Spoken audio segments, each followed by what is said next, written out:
I broached the subject of attending a swinging soiree, emphasizing that it wasn't an act of betrayal. My heart raced as I prepared to share this deeply intimate aspect of my life, which I decided to pour into a throwaway account. My real name is Clara, a 29-year-old searching for herself amidst a fragile existence that felt both vibrant and suffocating. My former husband, Jake, is 30, an embodiment of tradition and commitment, molded by our mutual upbringing in a tranquil lakeside town. Our families shared an unwavering bond, best friends long before we even graced this world, creating an inseparable foundation that colored our childhood. As we entered high school, the sparks ignited. What began as innocent friendship blossomed into full-fledged romance, and we became high school sweethearts. Our college years only solidified our bond. We were devoted to one another, navigating adulthood side by side until we finally said, "I do," 2 years ago. We had been each other's first loves, first kisses, first everything. It was a beautiful yet restrictive hurdle, and I felt the weight of that innocence pressing heavily upon me. At first, I was content with my role. I worked at an art gallery where my passion for aesthetics and creativity found a perfect outlet, offering flexibility that matched my artistic spirit. While Jake thrived in his career in cybersecurity, earning a solid income and handling the responsibilities that came with adult life, I embraced my more transient role among the canvases and sketches. I didn't want to fall into the monotonous trap of being a stay-at-home wife, especially when we were planning for children in our mid-30s, though that dream now felt like a distant echo. In the beginning, our marriage resembled a storybook, enchanting dates beneath the stars, lively conversations, a thrilling intimacy that felt like magic.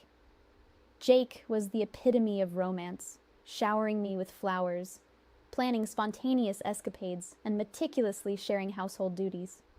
Yet as the seasons changed, shadows began to stretch between us, turning what had once felt like a blissful union into a cage, growing steadily tighter.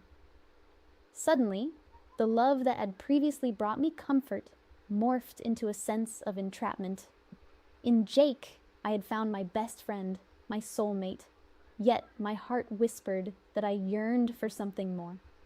A haunting jealousy stirred inside me whenever I heard tales of others embarking on adventures, exploring the world and their own desires. I felt an insatiable urge to break free, to taste the thrill that life had to offer beyond the well-worn path in which Jake had tethered us. Jake's unwavering commitment to monogamy created a wall I couldn't see over.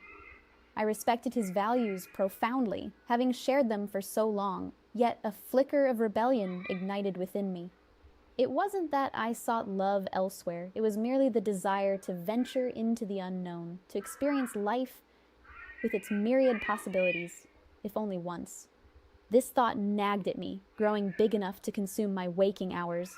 It was never about lacking love for Jake or undervaluing our life together. I adored him deeply. This longing was merely a hungry whisper for newness, igniting a restlessness in my spirit. As the days dragged on, my desire transformed into an obsession, igniting a quiet resentment toward Jake, who, though blameless, represented the life I felt bound to. I tried to bury these thoughts, keeping myself busy with art and work, desperate to sidetrack my mind from even contemplating disloyalty or the radical idea of an open marriage. On one particularly vivid afternoon at the gallery, while brushing paint over a fresh canvas, I met Tessa. She shimmered with vibrant energy, her blue-dyed hair a testament to her free spirit. As we exchanged pleasantries, she shared tales of her spontaneous journeys, exotic vacations, thrilling romance, filling the room with a contagious excitement. I felt a spark of connection, as if she could understand the storm brewing inside me. Our friendship blossomed quickly. Tessa's carefree lifestyle became a window to the world I'd been too afraid to imagine. As we chatted often and shared our dreams, I found myself enviously craving the thrill that seemed to radiate in every story she told. This new friendship ignited a fire in my heart. Could it be that she offered the key to the liberation I sought? I began to entertain Tessa's invitation to an upscale rooftop gathering, a celebration steeped in mystery and allure, where boundaries blurred and anything felt possible. The idea both exhilarated and terrified me. And while I wrestled with my internal conflict, I continued to dance on the periphery of rebellion, wondering if perhaps this could be my moment to step beyond the constraints of expectations and truly explore before it was too late. One thought danced through my mind, a whisper of an idea, to accelerate our plans for children. I convinced myself that motherhood might provide me with a new focus, a distraction from the gnawing emptiness within. Yet, deep down, I hesitated, knowing the magnitude of such a choice. It was around this time that Tessa strolled into my life like a shimmering mirage. Freshly hired at the art gallery, I was assigned to mentor her, guiding her through the nuances of our vibrant world. But what began as a simple workplace camaraderie blossomed into a connection that was far more profound. We clicked instantly, sharing laughter and stories over coffee breaks. Our conversations flowed like a gentle stream, intertwining our lives quickly, transforming mere colleagues into inseparable confidants. I found myself inviting her out after work, eager to explore the nearby lakeside paths, where we would wander, dream, and share secrets that felt too heavy to carry alone. Within a matter of weeks, Tessa illuminated my existence, bringing warmth and joy that I hadn't felt in far too long. As a naturally reserved person, I had lived in the shadows most of my life. High school had shown me how to keep others at arm's length, and deep friendships had always eluded me. Jake, my husband, couldn't help but notice the lighter energy emanating from me, a stark contrast to the simmering dissatisfaction I'd been navigating. He supported my vibrant friendship with Tessa, grateful that I had found a kindred spirit after spending so many years in solitude. At first, it felt like an oasis in my dull routine, a refreshing light that had pierced through the haze of everyday life. However, beneath those bright moments loomed an unexpected tide that threatened to shift my reality. The more time I spent with Tessa, the more I became entranced by her irreverent charm. She was unapologetically flirtatious, engaging with nearly everyone we met with an ease that captivated me. Even while being in a committed relationship, Tessa would tease and laugh in a way that felt liberating and intoxicating. Curiosity began to surge within me until, finally, I stumbled on the nerve to ask her about her approach. "What's your deal with flirting, Tessa?" I inquired, my voice tinged with intrigue. "Oh, honey, my partner and I are in an open relationship," she replied, her eyes sparkling with mischief. That revelation sent ripples through my mind, igniting a spark of fearless exploration. I shared with her my yearning for something beyond what I had with Jake, yet I was well aware of his traditional views on relationships. It was then that Tessa presented an audacious proposition, a swinging party. She articulated the idea as a stepping stone, a way for us to explore without fully committing to an open relationship. The suggestion sent a wave of exhilaration through me, wrapping around my thoughts like a warm hug. Later that evening, I returned home, consumed by the idea. My fingers danced across the keyboard as I delved into the world of swinger parties, learning about the new dynamics and possibilities that lay within. Each article was a portal into a realm of excitement I had never considered, and yet, convincing Jake to entertain this idea seemed an insurmountable challenge. Despite my convictions that Jake's response would likely be a resounding no, I couldn't shake the thrill. Tessa, ever the force of nature, urged me to broach the subject with him. "You won't know unless you say something," she insisted, infusing me with a mix of anxiety and determination. After days of dancing around the idea, I finally resolved to bring it up. It was a daunting task, and yet I felt a twinge of hope, a belief that maybe, just maybe, open dialogue was possible.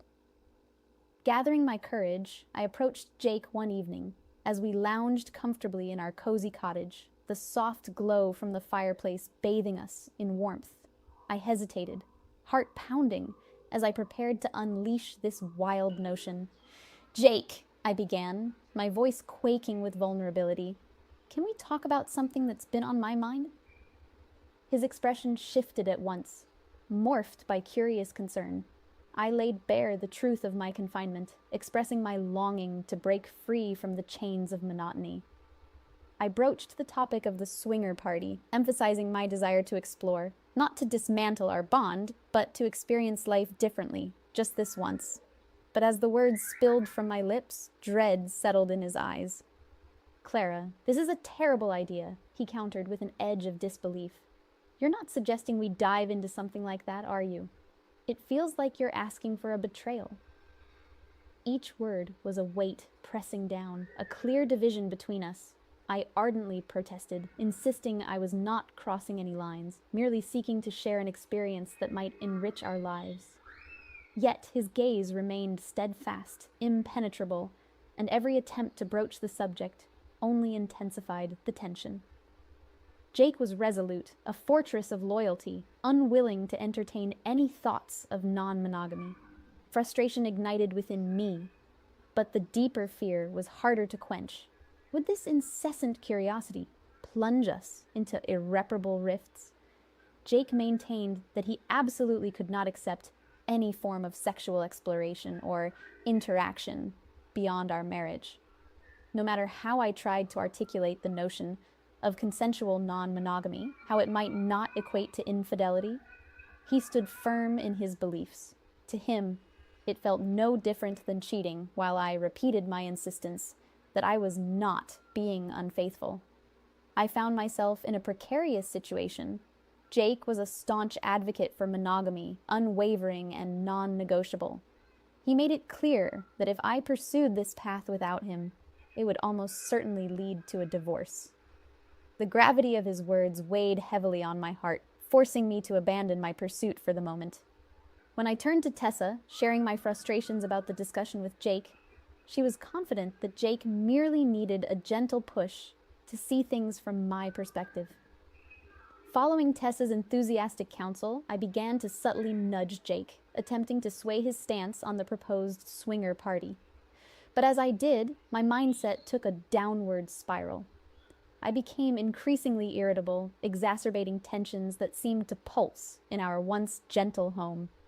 Simple discussions spiraled into sharp arguments, and my attentiveness to household responsibilities eroded. My overall demeanor soured. Tessa, always my unwavering supporter, kept insisting I had every right to pursue my desires, urging me to stand my ground against Jake's rigid expectations. Her words ignited a fire within me, convincing me I was justified in my increasingly erratic behavior. Whenever Jake tried to engage me, seeking clarity amidst the growing storm, I brushed him aside, refusing to acknowledge the truth of the situation. As days and weeks passed, our relationship continued to fray at the seams.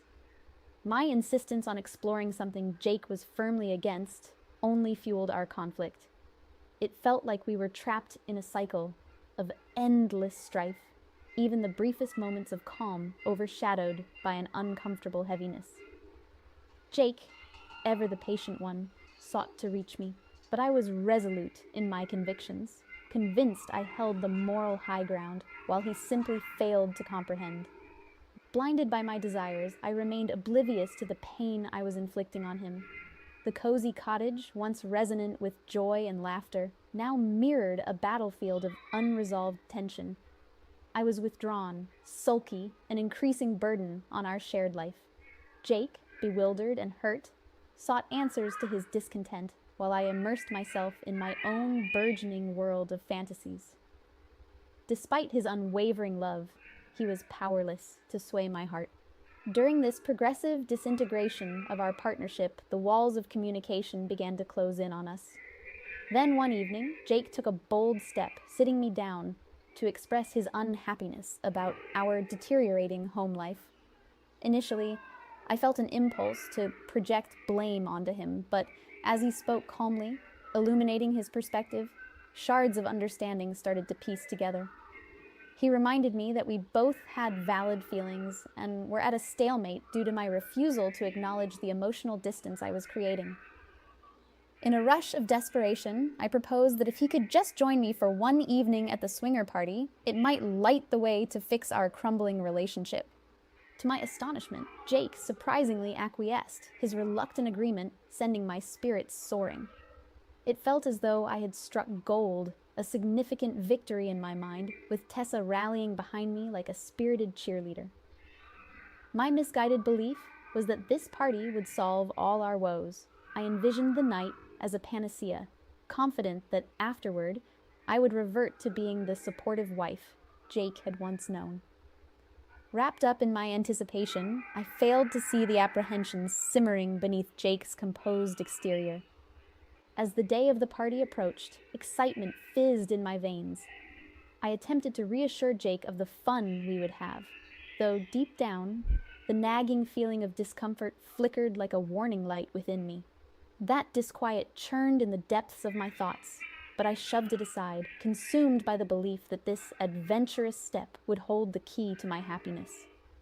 As I prepared for that fateful evening, I received a distracted phone call from Tessa, who had planned a pre-party get-together at a local cafe where we discussed our outfits and expectations for the night. Over lattes and pastries, our laughter echoed through the cozy space, and I felt a rush of exhilaration. Tessa's words, filled with excitement, only intensified my eagerness to escape into this new reality. However, as I hung up, a flicker of doubt washed over me, almost overshadowing the joy. Perhaps this adventure was just the distraction I sought, a way to evade the questions I refused to address. But caught in the thrill, I suppressed those thoughts, letting desire drown out reason once more. That evening felt like it teetered on the edge of something momentous, a realm of unknowns just waiting to unfold. Little did I realize that the choices I was about to make would echo far beyond that night. As we entered the rooftop venue, the lights sparkled like stars against the night sky, yet I could feel Jake's discomfort radiating beside me. He was attempting to smile and fit in, but it was clear he was trapped in an unfamiliar world. The electric atmosphere pulsed with laughter and conversation, but Jake's body language screamed hesitation.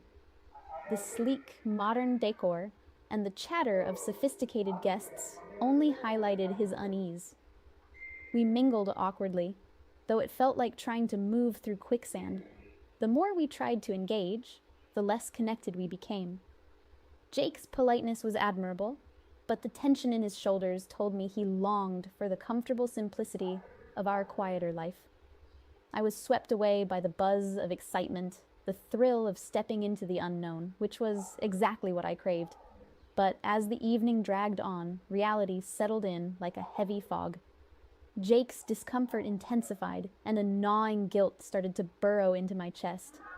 I had dragged him into this glamorous, yet alien environment, and now I could see the hurt in his eyes.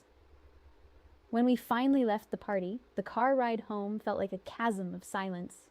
The atmosphere was thick with unspoken words, and his silence enveloped me like a chilly wind, making the air grow heavy with disappointment.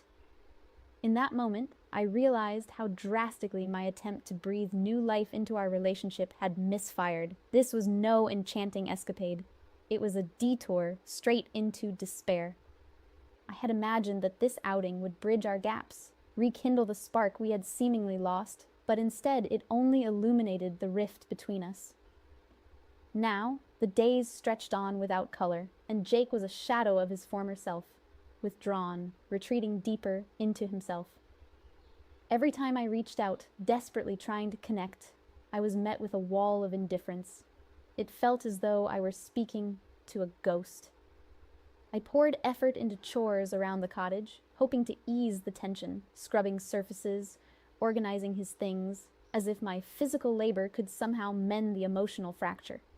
I even cooked up his favorite meals, went out of my way to buy thoughtful tokens to show him my remorse, but all my attempts fell flat against the fortress he had built. Jake's silence loomed like a storm cloud over our home, each day bringing a suffocating heaviness. The weight of my actions pressed down upon me. Guilt seeped into my bones, reminding me of every rash choice that had led us here. I longed for the days when laughter filled our conversations, when our dreams danced in sync. Feeling lost, I turned to Tessa, hoping for solace and understanding, but she dismissed my concerns with a wave. Jake's just being dramatic, she claimed, firmly believing he would get over it. Yet she could not fathom the depth of his hurt, nor the loneliness I felt as I wandered through our home, once filled with warmth, now feels cold and desolate. One fateful afternoon, I returned home to find my belongings tossed carelessly onto the porch. A wave of panic surged through me, my heart racing as I realized what had happened. Jake had decided enough was enough. I banged on the door, desperately seeking a connection, but when he finally opened it, his demeanor was calm, yet unwavering. "I've thought about this," he said, his voice steady. "You've prioritized your desires over my feelings, and I can't be in this anymore." Each word struck me like a physical blow, leaving me breathless. He wanted a divorce, and the reality of it all sank in like lead, our lives disentangling, the future I had envisioned slipping from my grasp. I fell to my knees, pleading for him to reconsider. "Please, Jake, just listen," I begged, my voice cracking. But his resolve was unshakable, leaving me feeling utterly powerless. He offered me freedom from a relationship that had once been my sanctuary, but now it felt like a hollow promise. A betrayal by Tessa echoed in my mind as I realized she had never been the ally I thought she was. Sitting on the cold ground amidst my scattered belongings, tears streamed down my face, each drop a testament to my heartbreak. I was grasping at straws, but Jake stood firm, resolute in his decision. No amount of persuasion would bring back what we had lost, and I understood in that moment the truth of my definition of freedom was engulfed by the crushing weight of abandonment. Right then, it struck me like a thunderbolt that I had no choice but to leave, maybe to return, once the smoke cleared. As I gathered my belongings, it felt as if I were moving through the fog of a nightmare that lingered long after waking. I thought about seeking refuge at my parents' home, but the dread of their disappointment and reproach loomed over me like a storm cloud too heavy to bear. They cherished Jake as if he were their own son, and I could picture the blame rolling off their tongues, dripping with concern for a child gone astray. I craved a safe haven, someone who would wrap me in understanding, not accusations. Desperation sank in as I picked up my phone, dialing Tessa's number, my last hope for a guiding light in this murky sea of despair. However, her response was as biting as a winter's chill. She immediately dismissed my plea, firmly placing the responsibility for this chaos squarely on my own shoulders. Hearing her state that we weren't as close as I believed was like a knife, twisting deep within me. The realization stung more than I anticipated. The very person I thought I could lean on was now stepping away in my darkest hour, revealing her true self behind that vibrant facade. With friends escaping from my grasp, I found myself with no option but to check into a dimly lit hotel on the edge of this tranquil lakeside town, a place that felt lonely rather than comforting. Betrayal hung in the air, like an unwelcome scent, heavy and oppressive, trapping me in this room with my thoughts. I hadn't mustered the courage to reach out to my family or close acquaintances yet. The notion of enduring their lectures or hearing them echo, "I told you so," made my stomach churn. I sought solace within these walls, scribbling my thoughts, a form of therapy in a place that held no judgment. I wasn't seeking advice or condemnation. I merely needed an avenue to unleash the whirlwind of frustration and sorrow that had taken residence inside me.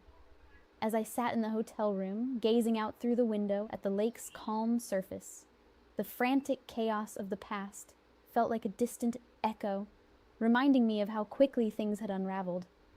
there was a part of me that still hoped Jake would find the strength to forgive me. Right now, I recognized that he needed distance to sort through the shattered pieces of our relationship. Repairing something so deeply cracked was no small feat, especially since my own selfish desires had clouded my vision, making me overlook his feelings. Time and contemplation could work wonders, I believed, yet the present was a turbulent sea of emotions. I knew rushing to reconcile could backfire. Jake needed to find his footing and figure out what he wanted moving forward. Meanwhile, I wrestled with my mistakes, determined to learn from the pain I had caused. This hard lesson promised growth, no matter how harsh it felt at this moment. For now, I must remain patient, grant Jake the space he needed, and cling to the hope that we would one day emerge from this storm with healing and forgiveness.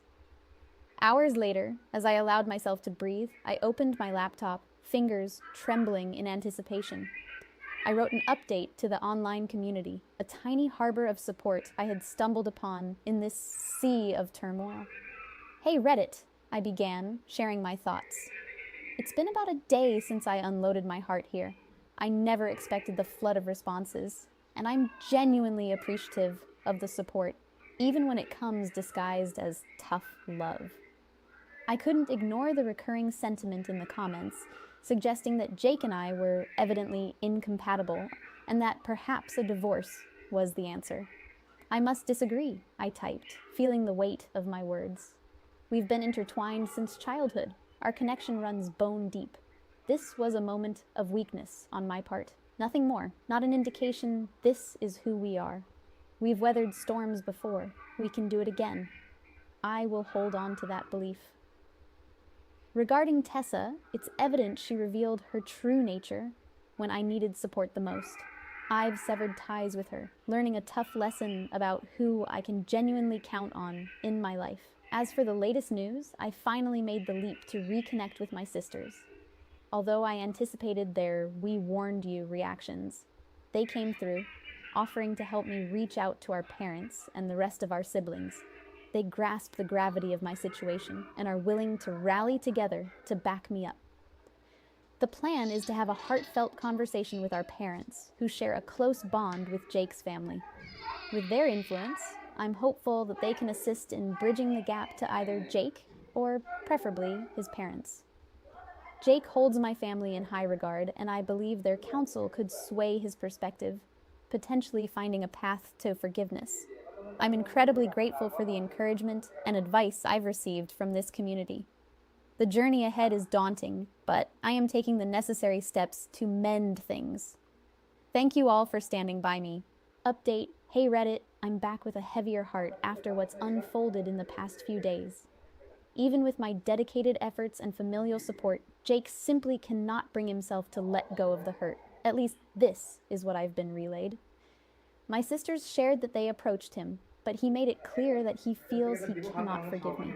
Hearing my parents suggest I pack up and return home because Jake's mind won't change crushed me. I broke down after that call, the full weight of moving back, settling in. It would mean leaving my job, which feels impossibly difficult. My parents are a 2.5-hour drive away, and the thought of commuting daily is unbearable. The pay at my current job is modest, but it's still a source of income. Thankfully, my manager is understanding of my situation, and with the current staffing, they're not in a bind. Yet the financial blow is daunting, and I'll need to strategize once I'm back in my old room. I appreciate my parents' compassion during this ordeal, even though it's exceptionally hard to accept. It's a sobering experience to confront the repercussions of my actions and the necessity to rebuild my life from scratch. However, sometimes you have to accept your fate and make the best of the cards dealt to you. Update. Hey Reddit, I'm back again with a quick update. Things have taken a surprising legal twist. I've just been served with papers, meaning I'll be heading to court soon. The thought of it sends a wave of nerves through me. Reaching out to Jake has been disheartening. He's been completely unresponsive to my texts and calls. Even when I try contacting him from different numbers, he immediately figures it out and hangs up. The feedback I've received here has also felt heavy, as the harsh criticisms are taking their toll. I just wanted to drop this brief update for those of you following my journey. Thanks for your patience. Final update. Hey Reddit, I likely won't be posting again after this, but I wanted to ensure I touched base with everyone who's followed my story from the beginning. It's been an incredible journey. The divorce proceedings turned out to be relatively smooth. I'd already signed the documents Jake sent over, so there wasn't much contention. With just 2 years of marriage and no children or shared assets, it was all quite straightforward. The house remained in Jake's name, so there was nothing for me to claim. Honestly, I didn't want to drag things out further. This has been an anguish-laden experience, especially experiencing silence from Tessa. I had hoped for some outreach or even a simple check-in from her, but that hasn't materialized. Job hunting is proving trickier than my parents painted it to be. It's a fiercely competitive landscape. Nevertheless, I'm maintaining a positive outlook that something suitable will come along soon. The reactions I've received here range widely, yet I genuinely appreciate the support and empathy shown by those who've been kind. This will probably be my last update, so thank you for being part of this chapter of my life.